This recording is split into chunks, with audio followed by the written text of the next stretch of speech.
Como tudo começou, o oeste do Paraná tem uma rica história na sua contextualização, pois a partir do fim de 1541, o espanhol Álvar Núñez Cabeça de Vaca adentrou ao território do Guairá, terra de muitas riquezas, árvores, fauna, rios e terras para o cultivo. Com sua comitiva, atravessou o rio Iguaçu, Foz do Iguaçu, percorreu as margens do rio Tibagi, Curitiba, atravessou o rio Ivaí, Maringá, tomando o rumo do oeste, transpassando o rio Piquiri, Umuarama e Assis Chateaubriand em dezembro de 1541, retornando ao ponto de partida. É nesse período que desbravadores passaram pela região e o contato com a natureza, animais e índios deu-se de uma forma harmoniosa. A referida área que compreende o município de Assis Chateaubriand na atualidade está situada no vale do rio Piquiri, sendo essa de domínio particular. Terras que foram repassadas pelo governo imperial numa área de 219.244 alqueires paulistas, tendo como ponto de partida o ano de 1843, mais precisamente dia 10 de julho de 1843, documentada na freguesia de Nossa Senhora do Belém de Guarapuava, a favor de Francisco Antônio dos Santos. Tal imóvel rural foi denominado Gleba Santa Cruz e que, após várias transferências, num total de 21, no ano de 1952, iniciou os trabalhos de colonização com Adísio Figueiredo dos Santos, através da Sociedade Colonizadora União do Oeste Limitada, onde foi registrada uma área de 90.000 alqueires paulistas no dia 15 de setembro de 1952.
Silote. A inovação não é exclusividade do novo. É a oportunidade de renovar. Recebemos mais energia do Sol em 1 hora do que toda a humanidade é capaz de produzir em 1 ano. E assim como as plantas que sabem usar a luz do Sol para crescer, criamos tecnologias para convertê-la em energia limpa, acessível e renovável.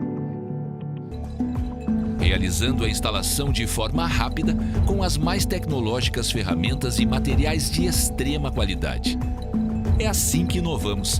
Renovamos a forma de converter a energia com responsabilidade, criando soluções confiáveis e efetivas que valorizem as pessoas e preservem o meio ambiente. Solstem. O sol é a nossa energia.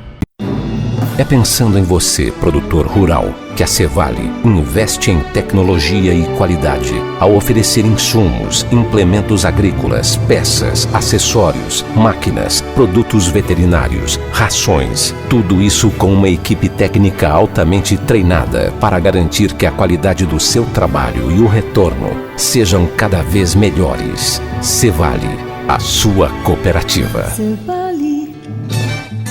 Plantando e colhendo, caminhão cheio vai estrada adentro.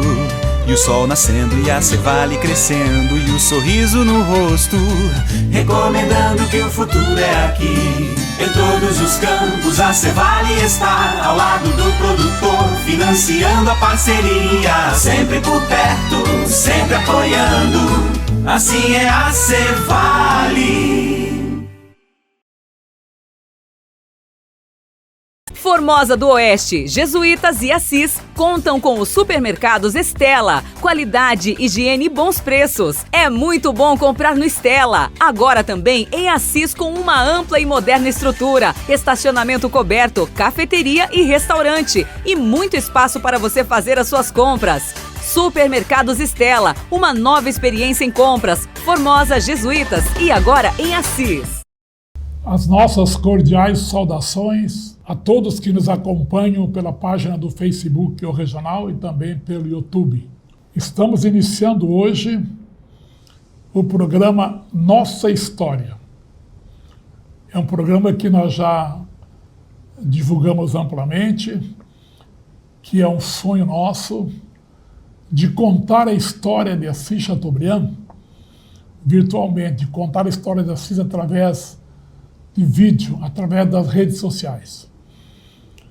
Porque a história de Assis Chateaubriand, até os seus 50 anos, nós temos ela contada na mídia impressa. Quando Assis completou 45 anos, eu fiz um livro de 406 páginas contando a nossa história. E quando Assis completou 50 anos, nós fizemos também uma revista do cinquentenário de Assis Chateaubriand. Mas acontece que na época foi vendido ali no máximo 1.500 exemplares. E como Assis Chateaubriand está hoje próximo de 40 mil habitantes, então a gente deduz que ainda há muitas famílias de Assis Chateaubriand que não conhecem a história do nosso município, que por sinal é uma história muito rica. Por isso, eu decidi criar esse programa Nossa História e contar a história de Assis Chateaubriand por capítulo. Nós demos aqui um prazo de 48 capítulos, ou seja, um ano. Dentro de um ano nós vamos estar aqui narrando por capítulo a história de Assis Chateaubriand.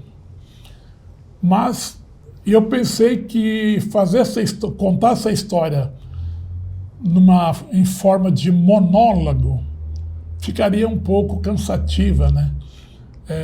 Ficaria um pouco enfadonha. Eu tive a feliz ideia de lembrar, então nós vamos contar essa história em forma de diálogo.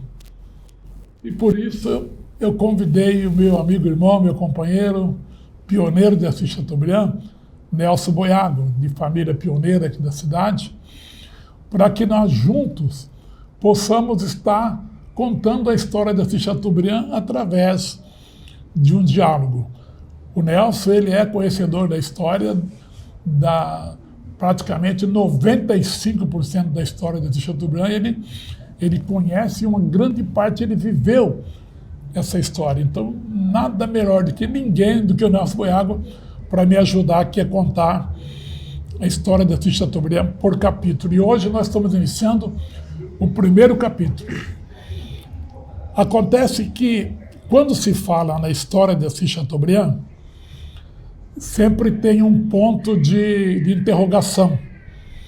Mas quando foi exatamente que começou a nossa história? Muitas pessoas, ou a maioria da população de Assis Chateaubriand, pensa que a nossa história começou com a colonizadora norte do Paraná. Isto lá nos anos de 1958. Foi quando a colonizadora começou a vender os primeiros lotes de terra já pela colonizadora. Mas acontece que não é essa a história. A verdadeira história de Assis Chateaubriand, da colonização de Assis Chateaubriand, começou em 1950 com o pioneiro Adísio Figueiredo dos Santos.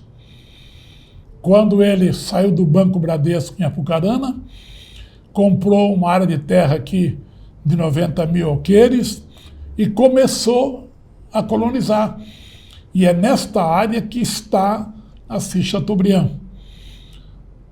Mas durante esse tempo, o senhor Adísio enfrentou muitos problemas com o governo, que queria essa terra de volta, achando que era terra devoluta. E aí o que ele fez? Ele fez um acordo com o governo, devolveu metade, 45 mil alqueires, 45 mil alqueires ele continuou. E foi aí que ele vendeu esses 45 mil aqueles para o colonizador norte do Paraná. Aí começou o colonizador norte do Paraná. Mas nós vamos agora aqui contar a história de Assis destes primeiros 8 anos que ficou com o seu Adísio. Então, depois do seu Adísio vendeu, é que começou a colonizadora norte do Paraná. Mas acontece que o seu Adísio começou a vender essas terras que ele comprou, escritura lá em Foz do Iguaçu, e comprou isso aqui que era de um grupo de Joaçaba. Mas antes do seu Adísio, que foi em 1950, essa área aqui foi povoada por muita gente.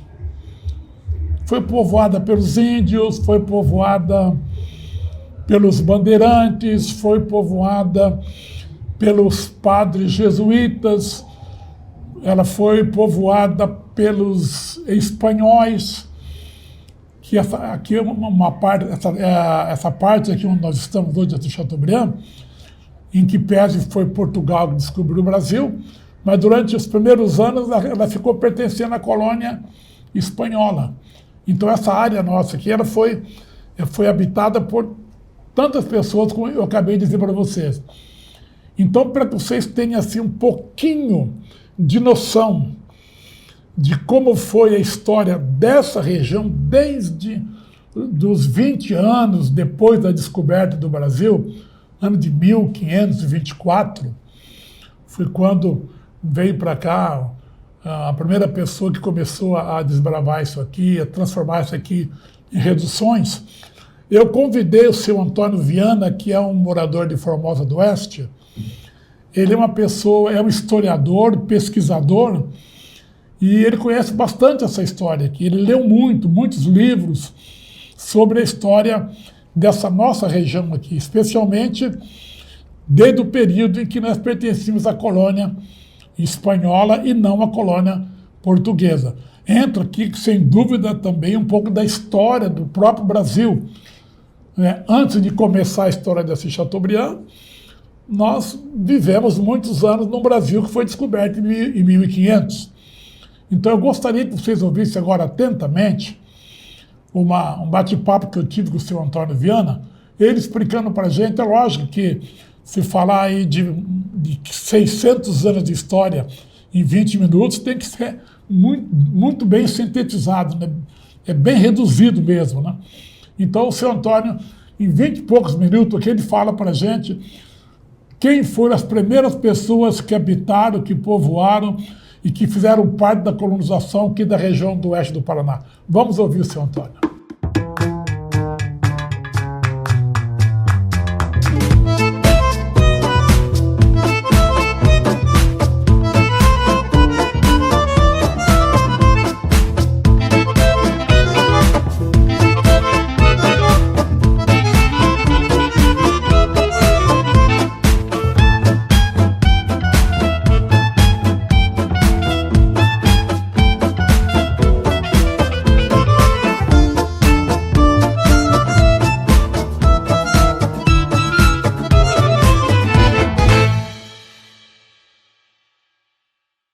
Então a gente vai bater um papo com o seu Antônio Viana e ele vai estar contando para a gente quem passou por aqui, por essas terras aqui, antes do seu Adísio comprar.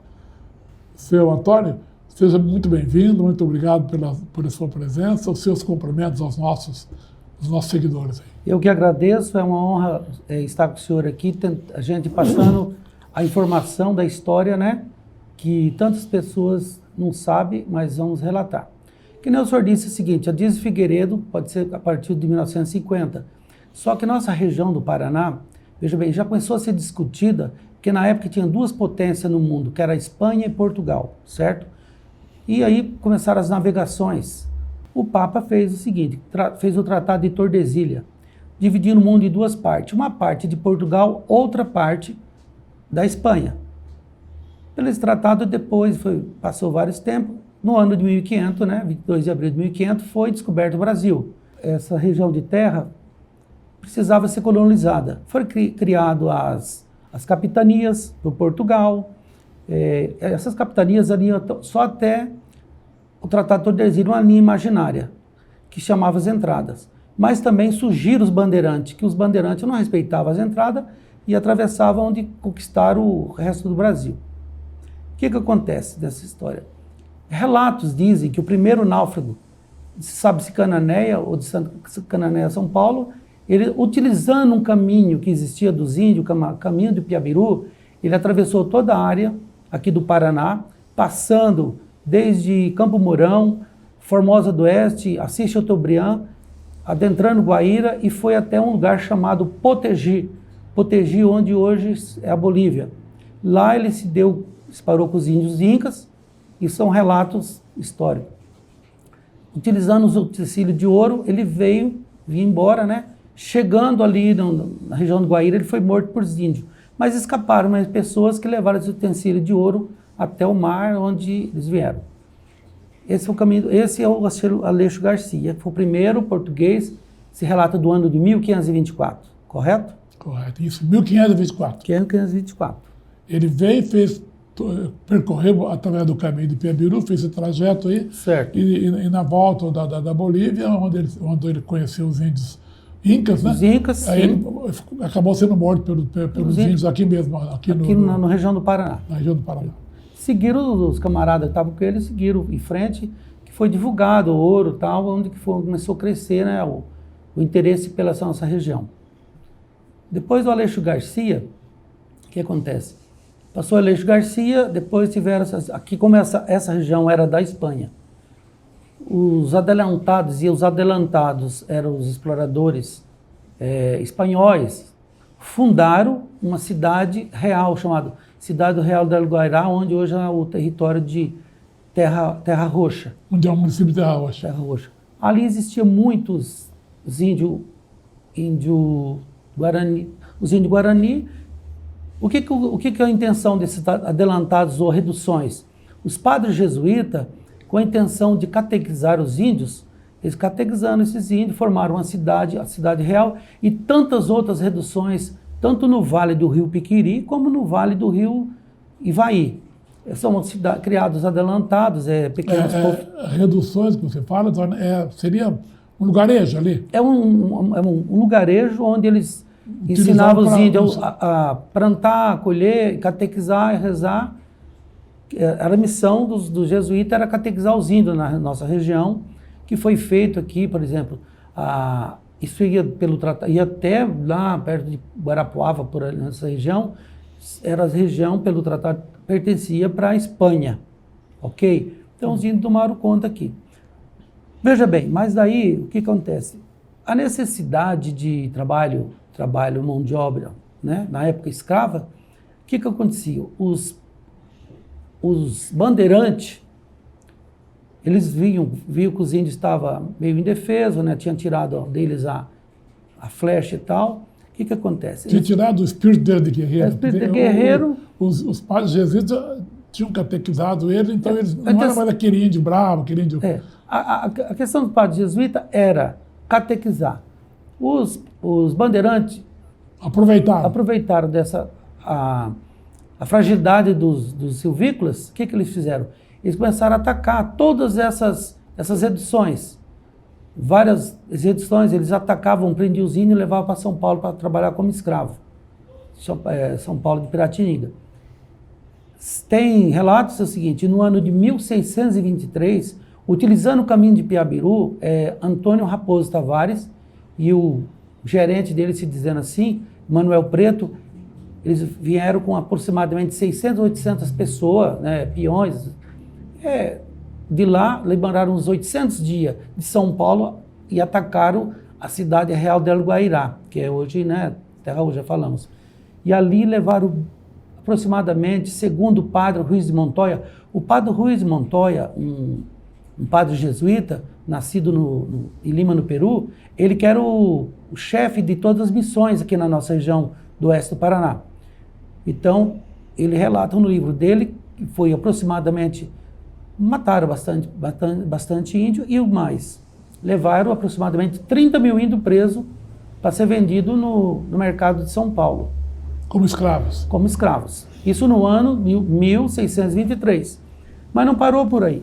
Continuou várias inspeção de ataques às reduções, né, que os índios estavam vulneráveis, e utilizando eles como escravo. Até não me lembro a época que o Papa lá proibiu a escravização dos índios, né?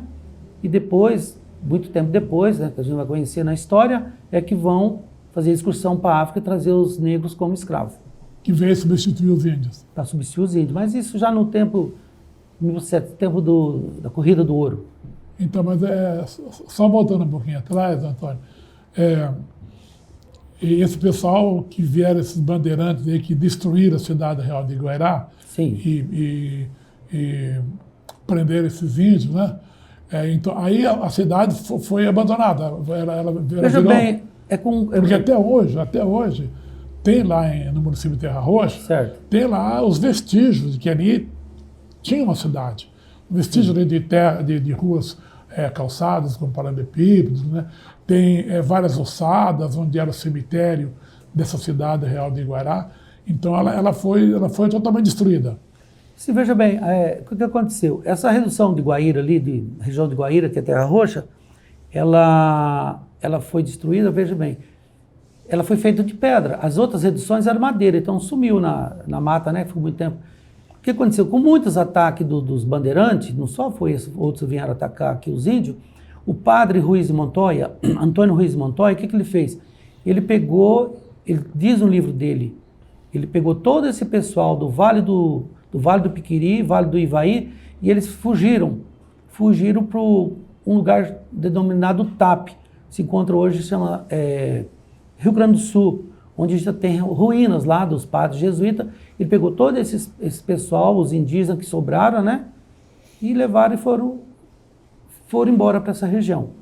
Foram para o Rio Grande do Sul. O Rio Grande do Sul, os pessoal, os índios que ficaram pouco aqui, os que não se adaptaram nas reduções, estavam aí pela mata, né? Uhum. Então, praticamente, essa região nossa, ela ficou abandonada depois desses ataques. Veio falar de novo nossa região, porque pelo Tratado de Tordesilhas, tinha essa lá da Ilha do Marajó, lacuna. Mas, como os bandeirantes, eles não respeitavam o tratado, eles começaram a invadir, foi colonizando o Brasil. Quando foi tomar, assim, uma consciência, a Europa já estava bastante povoada, assim, algumas bicos, vilas por aí pelo Brasil afora, e foi criado o Tratado de Madrid de 1750. Veja bem, de 1623 a 1750, a Espanha aceitou as entradas, o pessoal que já morava aqui. Como a Espanha, Portugal. Resumindo, em 1750, no Tratado de Madrid, a Espanha, então, eles aceitaram que os portugueses bandeirantes que vieram, independente da forma que eles colonizaram, eles acabaram ficando dono. Ficando dono disso aqui. Veja bem, tá. Mas veio a estabilidade disso aqui, mais ou menos assim, Tratado de Santo Ildefonso, 1777, aí veio expedições portuguesas, né? Veio um capitão Mor, Joaquim Nunes, ele escreve no livro dele, subi todas as cachoeiras do Piquiri, até o Cantu, só o único que não é navegável em A Bárbara. Creio eu, não tenho firmeza disso, mas que seria o apertado, né? Já e passando. Voltando no nosso assunto, pelos tratados aqui, essa região nossa do Paraná, aí passou já para a coroa portuguesa. Mas mesmo assim a coroa portuguesa acho que não teve intenção, porque eles tinham todo o litoral brasileiro, né? Para tomar conta, aqui ficou meio que abandonado, correto? O relato dito daqui, ficou muito tempo, deixa eu ver se eu me lembro agora, o imperador do Brasil, tentando de uma certa maneira tomar posse aqui, né? Ele pegou e doou essas áreas de terra, acho que no ano de 1845, essa época... 1843, parece. 43, 45. Ele doou essa área de terra para bastantes empresas estrangeiras, eu não sei o que, a Zambuja, não me recordo agora, a que mais era capital inglês. Uma grande empresa chamada Companhia Madeireira de Alto Paraná, e o chefe geral aqui era o Júlio Tomás de Arica, um argentino, e um genro dele, ou um cunhado dele, chamado Santa Cruz. Eles, assim, dizendo no modo popular, eles tocaram o terror aqui. Quando Dom Pedro deu essas terras aqui para eles, o contrato aqui é para eles povoar, né? Tirar madeira, como eles usam. O que eles faziam? Eles tiravam madeira e tiravam a erva mate, que isso pegava do rio Piquiri até o rio Paraná. Tirar madeira, tudo mais colonizado. Fazer estrada de ferro, estrada rodável, e eles não cumpriram. Não fizeram nada disso. Não fizeram nada, só exploraram. Eles tiravam a madeira, se veja só, na época, isso desse ano até que foi... Só que o Júlio de Arica foi bem mais para frente, lá de 1900 até 1930 que ele foi expulso daqui. Eu relatei, essas terras foram doadas, né, para muitas colonizadoras nessa época, mas o Júlio de Arica, mais ou menos na idade de 1800 a 1912. Fizeram uma estrada ali de Campo Mourão, até hoje, se quiser procurar, existe. Uma estrada de Campo Mourão, passando Porto 1 ali, hoje Marajó, Formosa do Oeste, passando por Iracema, ia reto, Assis Chateaubriand, que chamava Campo dos Baianos, né? Assis Chateaubriand, Campo dos Baianos, e até uma cidade, um povoado chamado Altazas, que hoje é Santa Helena. Para que foi feito esse caminho? Altazas, que hoje é o município de Santa Helena. Isso. Isso foi criado ali, eles na época usavam carroça, não sei como é que se transportava carroça, eles levavam erva mate, madeira, e isso era contrabandeado para a Argentina. Sabe, não tinha assim, se fazia em contrabando hoje, imagina naquela época não tinha nem polícia. Então, mas qual foi o período que o senhor sabe da história, que a Mato Laranjeira, que era uma companhia, né, que eles entraram aqui em Guaíra, eles colonizaram Guaíra, eles abriram ali a estrada de ferro, que era para escoar a erva mate, né? E depois ficou abandonado também. Você sabe mais ou menos em período que foi essa colonização? Então, essa expansão para o oeste, eu acredito o seguinte, começou bem, mais forte, do ano de 1900 a 1930. Porque em 1930, pela Revolução de Getúlio Vargas, o que foi feito? Já foi feito um posto militar em Foz do Iguaçu, e essa região aqui falava todas as línguas, menos o português. Getúlio Vargas determinou que militares vieram para cá. É citado o João Cabanas, né, um paulista, que veio para essa região para tomar posse das terras e expulsar esse pessoal que exploravam e não cumpriu o que era determinado, certo? Isso foi no primeiro governo do Getúlio Vargas? Na Revolução de 30, seria o primeiro governo, né? Aqui na região. Chamava essas primeiras povoações que o Dom Pedro II deu, chamava obrages, né? E tem vários nomes aí que eu não me recordo agora, na região do Rio Paraná, toda a beira do Rio Paraná. Essas obragens que tomavam conta aqui. Dizendo a nossa área de Assis, Chateaubriand, Formosa, até toda a margem do Piquiri, do Piquiri ali, onde até Cantu, era uma madeireira de Alto Paraná. Quando eu fui para o senhor, era uma empresa inglesa, né? Gerenciada pelo Júlio Tomás de Arica e o seu parente lá, o Santa Cruz. As atrocidades feitas por esse pessoal era tão grande que sobrou ainda os caboclos aí, né? E algumas pessoas que, depois da Guerra da Cisplatina, que o Paraguai perdeu, ficou muito pouco pessoas, mas essa região de caboclos. E esse pessoal, eles usavam eles também como serviço escravo. No ano de 1930, de 30, Revolução até 36, esses militares vieram cair, botaram eles para correr, tocaram todo mundo, e essa região foi subdividida diferente, né? Veja bem, de 30 a 45, ficou aqui, assim, meio que muitas confusões. Teve a Marcha de Preste, né? A Marcha de Preste, que passou por Formosa, passou pela região também, no Porto 1, teve combate, assim como teve o maior combate em Catanduvas, passou aqui na nossa região a Marcha de Preste, que foi que vivia em revolução. Mas se tem o conhecimento melhor, veja bem, no ano de 1945, quando acaba a Segunda Guerra Mundial, a Europa foi destruída. O que precisava? Precisava de madeira e precisava reconstruir a Europa. Aí outras madeireiras entraram aqui para tirar muito pinheiro na região do Cascavel, nossa região Madeiras Nobre, para exportar para a Europa, para reconstruir a Europa. Assim que aparece muita serraria do ex-governador Lupion. Lupion dominava essas terras quase todas com a intenção de explorar madeira e pinheiros, e foi assim ele foi governador. Nessa época, o Lupion doou muitas propriedades para as pessoas, umas exploração, né? E daí, a partir de 45, né, criaram-se muitas empresas, e como dizemos assim, aqui na nossa região, que o senhor já falou, o Adísio Figueiredo tinha uma grande área de terra, Formosa do Oeste foi comprada por N. Pepino e tantas outras coisas. Ali na divisa do Rio Azul era da colonizadora Maripá, né? Sim, por exemplo, tem um relato que, veja bem, muito bom você falar isso aí. Tem um relato no ano de 30 e pouco a 45, ou mais tempo, uma companhia chamada Peruíbe. O Peruíbe, que era da família Cova de São Paulo. Ela pegava do Rio Hong Kong. Família do ex-governador Covas? Covas, da família dele. Não sei se era do Covas, mas da família dele.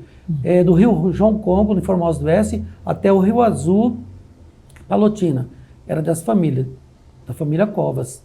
Chamavam colonizadora Peruíbe. Tem documentos que relatam dessa companhia. O pessoal ali da região de Nova Aurora tem ainda que nem aqui a nossa região é Palmital, né? Lá deles é Peruíbe, que era da família Covas.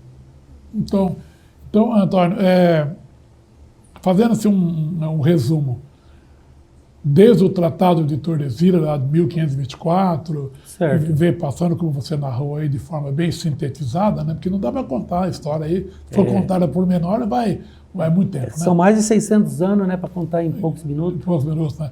Então, aí, quando já chegou o período que o Mário Covas doou a parte dessas terras aqui, essas terras que caiu na mão do seu Adísio foram terras que passaram durante esse período, de 1945 até 1950, passaram por 21 donos, teve 21 escrituras, até chegar no seu Adísio, que ele escriturou no nome da colonizadora Sociedade Colonizadora União do Oeste, que é escudo, né? Certo. Então, só para os nossos seguidores terem uma ideia de quando realmente começou a se vender as primeiras terras aqui em Chateaubriand, foi na colonizadora União do Oeste com o seu Adísio.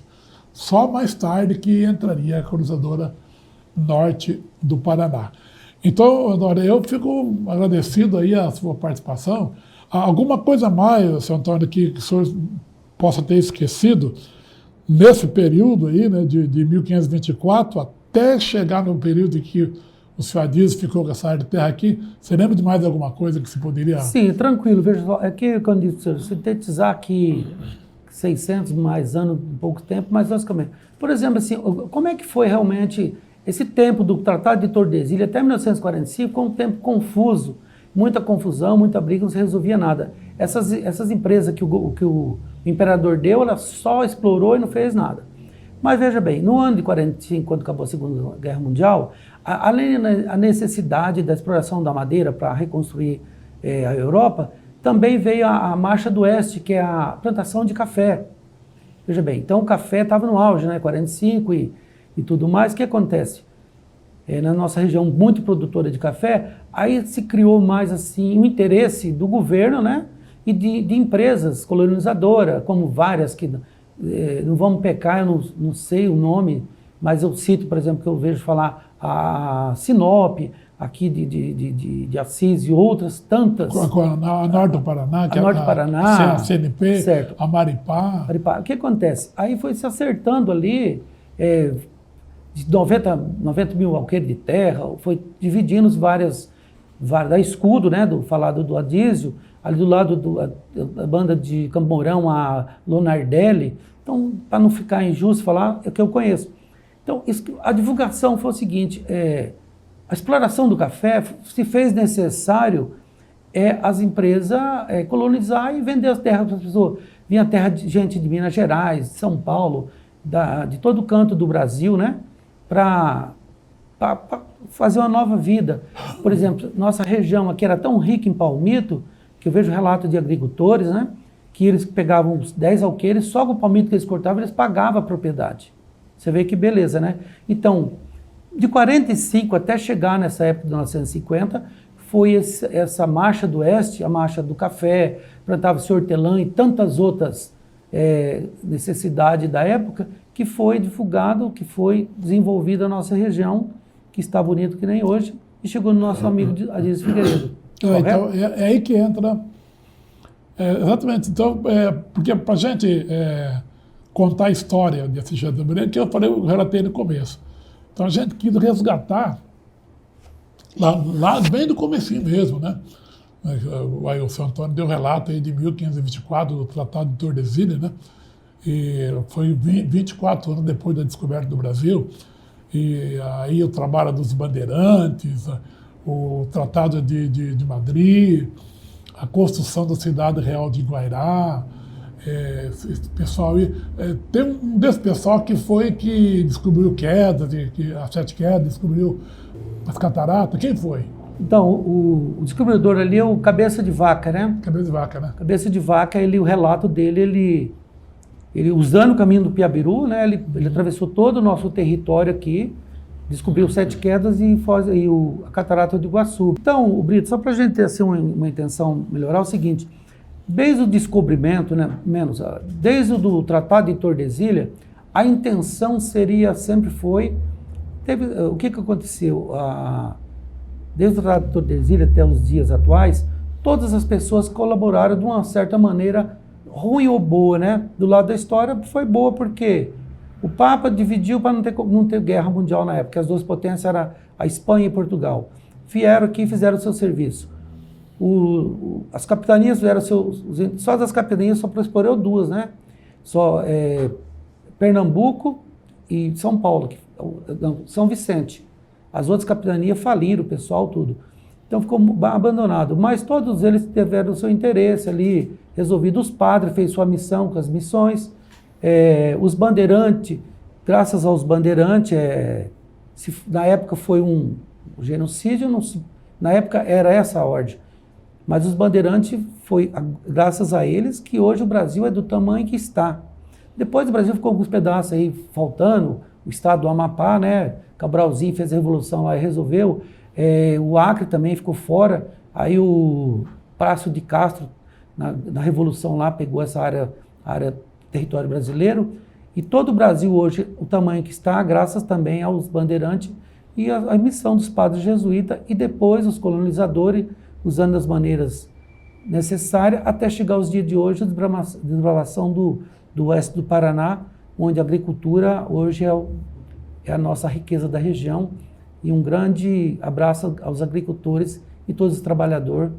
E obrigado para o senhor também é muita honra estar aqui participando dessa história. Eu agradeço.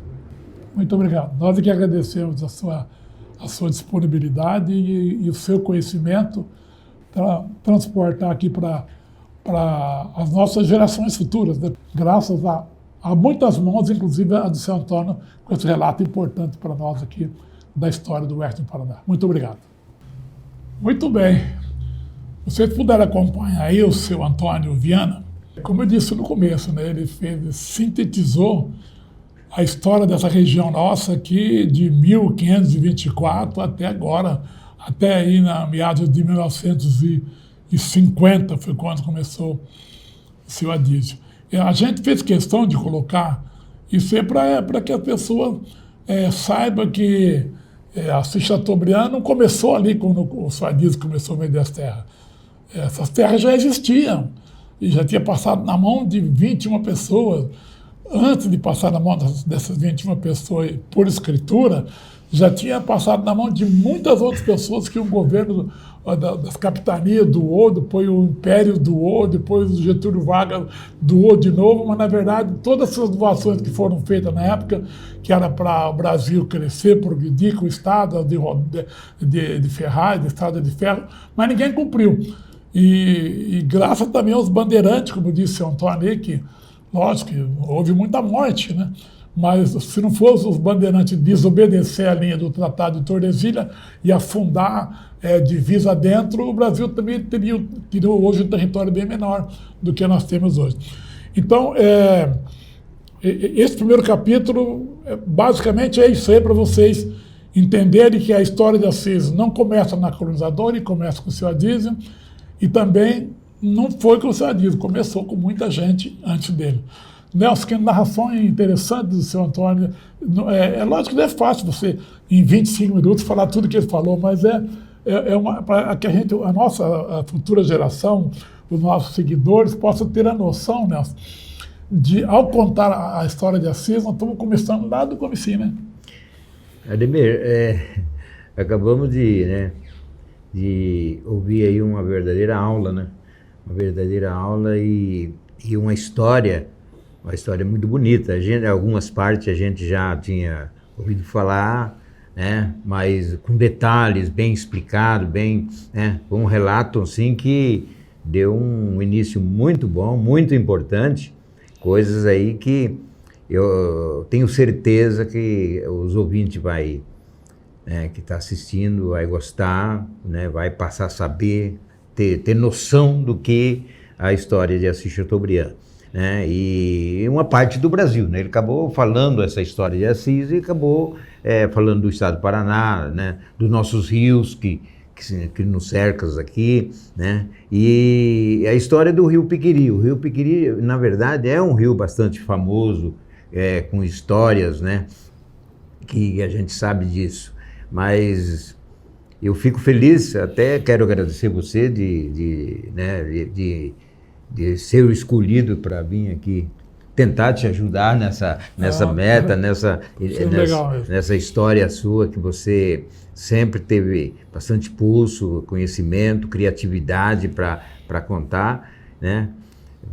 Em revista, né? Em livros, e agora dessa forma aqui. Eu acho que você foi muito feliz.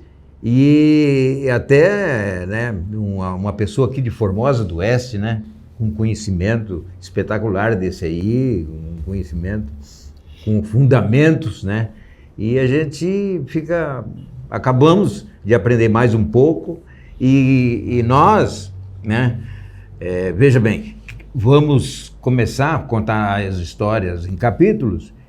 E a nossa parte mais importante que nós conhecemos, eu principalmente, é dos anos 60 para cá, né? Agora o cara começou a contar dos anos 24, né? 524? 524, né? E foi muito importante e um cara preparado para isso. Parabéns para você também, né? Pela entrevista. E isso aí agora é um início muito importante. Nelson, porque é o seguinte, a gente já explicou ali, mas aquilo que eu falei, né? Pra você contar a história de Assis, então eu achei que seria legal você começar desde lá desde o primórdio, para a pessoa ter a noção de quem passou por aqui antes do senhor Adísio começar a vender as primeiras terras aqui, né? E eu fiquei, enquanto o senhor Antônio estava fazendo a narrativa dele, né, eu fiquei lembrando dos meus tempos de escola, cara, né? Meu tempo do primário, meu tempo de ginásio, né? Que a gente estudava lá o Tratado de Tordesilhas, né? O Tratado de Madrid, da colônia espanhola, da coroa espanhola, da coroa portuguesa, né? E saber que essa área nossa aqui, onde nós estamos vivendo, assim, Chateaubriand, ela pertenceu muitos anos à coroa espanhola, né? E foi aqui, uma hora eu quero te levar lá, né, aqui na cidade de Terra Roxa, e mostrar para você ali onde estão os vestígios da cidade real de Guairá, que foi uma das reduções construída pelos padres jesuítas, né, na época para catequizar os índios. Você veja bem como que os bandeirantes fizeram. Eu achei interessante essa parte. Os índios, depois que os padres catequizaram os índios, eles ficaram mais mansos. Ele perdeu aquele espírito de índio guerreiro, né? E foi justamente nessa fragilidade deles que os bandeirantes entraram e destruíram tudo para prender os índios, para levar os índios como escravos, né? Você vê que quando a gente fala da escravidão no Brasil, a gente só lembra dos negros, né, que foram vindos da África, da escravatura negra, da abolição dos escravos, da libertação dos escravos pela princesa Isabel, mas a gente até comenta aí nas rodas de história que o Brasil tem uma dívida muito grande com os negros pelo tempo que nós judiamos dessas pessoas no tempo da escravatura, mas nós também temos uma dívida muito grande com os indígenas, que além de ter sido os primeiros habitantes da terra, depois foram transformados em escravos da terra que era deles mesmo, né? Então a gente fica até triste de saber, mas foi o que aconteceu na história. O Brasil tem a escravidão dos negros e a escravidão dos índios também, né? Isso estamos fazendo essa resenha aqui, porque é isso que eu e o Nelson vamos estar fazendo daqui para frente. Cada capítulo nós vamos fazer uma introdução e depois eu e o Nelson vamos estar comentando sobre o episódio daquele dia, o capítulo daquele dia. Ademir, esse relato veio comprovar aquilo que sempre a gente tem dito, né? Porque ele, fazendo essas explicações dele, nota-se que ele acabou confirmando, né, que vinha até Rio Piquiri, vinha até Nova Aurora, vinha Guaíra, Terra Roxa. Então, Assis Chateaubriand sempre temos dito que era um filé mignon, que foi a última parte colonizada no Paraná, né? Então, há uma região que a importância de contar essa história para as pessoas que aqui recém chegou, né, para os jovens, né, para saber realmente que nós aqui estamos iniciando um comentário que é surpreendente muitas vezes o que vamos relatar aqui, mas são histórias muito importantes que muitos lugares do Brasil não teve, justamente por isso, porque foi a última colonização e a forma que foi feito. Muito bem. O Nelson lembrou bem que a Chateaubriand foi a última fronteira agrícola a ser aberta. Quando abriu essa fronteira agrícola aqui, fechou o anel da colonização no Paraná inteiro. Fechou sudoeste, sul, norte do Pioneiro, centro-oeste, noroeste e oeste do Paraná. Fechou o anel, né? Então, gente, eu quero chamar agora aqui, nesse intervalo, nossos apoiadores.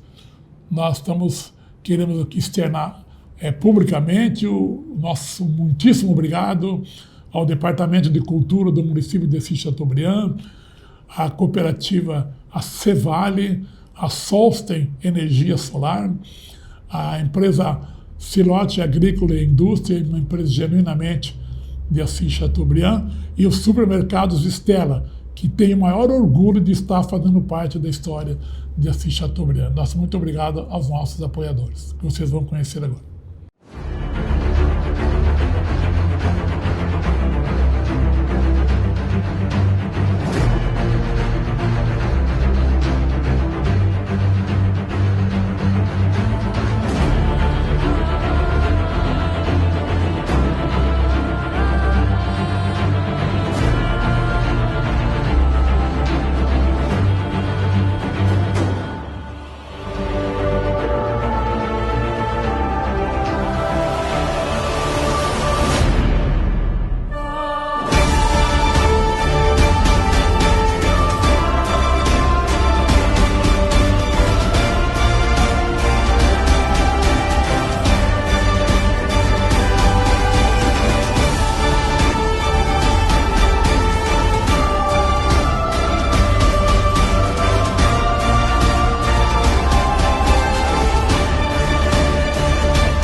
Silote.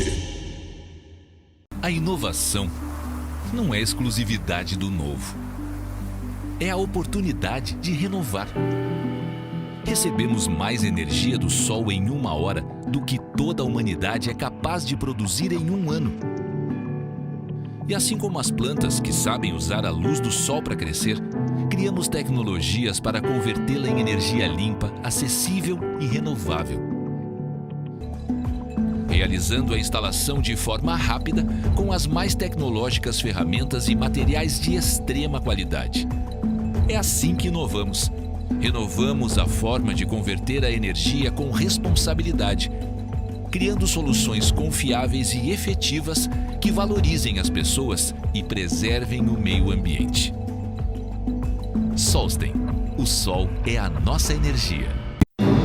É pensando em você, produtor rural, que a Cevale investe em tecnologia e qualidade ao oferecer insumos, implementos agrícolas, peças, acessórios, máquinas, produtos veterinários, rações. Tudo isso com uma equipe técnica altamente treinada para garantir que a qualidade do seu trabalho e o retorno sejam cada vez melhores. Cevale, a sua cooperativa.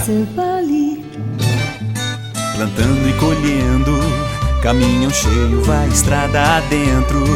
E o sol nascendo e a Cevale crescendo, e o sorriso no rosto, recomendando que o futuro é aqui. Em todos os campos a Cevale está, ao lado do produtor, financiando a parceria, sempre por perto, sempre apoiando. Assim é a Cevale. Formosa do Oeste, Jesuítas e Assis contam com os supermercados Estela. Qualidade, higiene e bons preços. É muito bom comprar no Estela. Agora também em Assis com uma ampla e moderna estrutura, estacionamento coberto, cafeteria e restaurante e muito espaço para você fazer as suas compras. Supermercados Estela, uma nova experiência em compras. Formosa, Jesuítas e agora em Assis. Bom, muito bem. Vocês conheceram também aí um pouco da história dos nossos apoiadores, daqueles que vão estar conosco aqui durante um ano. Durante 48 capítulos, nós vamos estar aqui narrando a história da Assis Chateaubriand em vídeo, e Nelson Boiago, mas vai ter aqui muitos capítulos que nós vamos estar convidando outras pessoas.